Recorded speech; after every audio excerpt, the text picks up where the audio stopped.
So hi there and welcome. My name is Dean Roberts and I look after the UK and Ireland for CalCom software.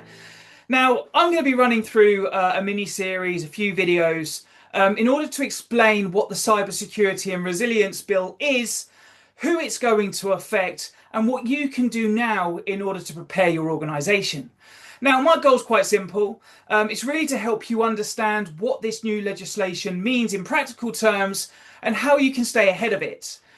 So why should you care? Now, if you work in IT or cybersecurity, or you support organisations that do, there's actually an important legislation that's on the way.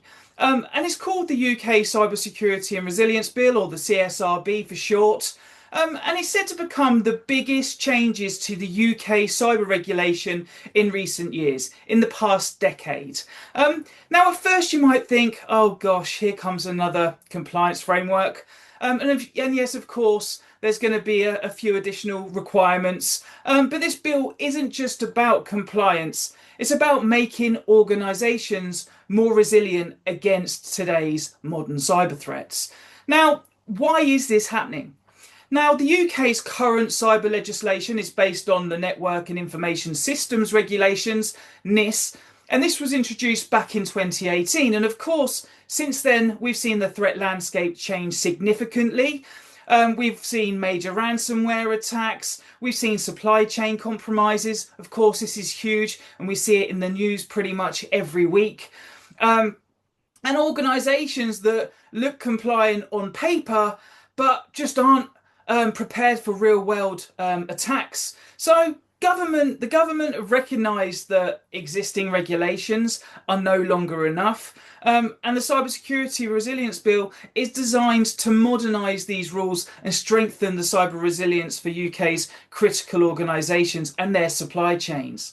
So why now? Well, look, the timing isn't a coincidence. Cyber attacks have become more frequent, more sophisticated. The use of AI is only accelerating this, and it's increasingly linked to nation-state activity. Now, critical sectors like healthcare, finance, energy and water have been targeted for years and years every single day.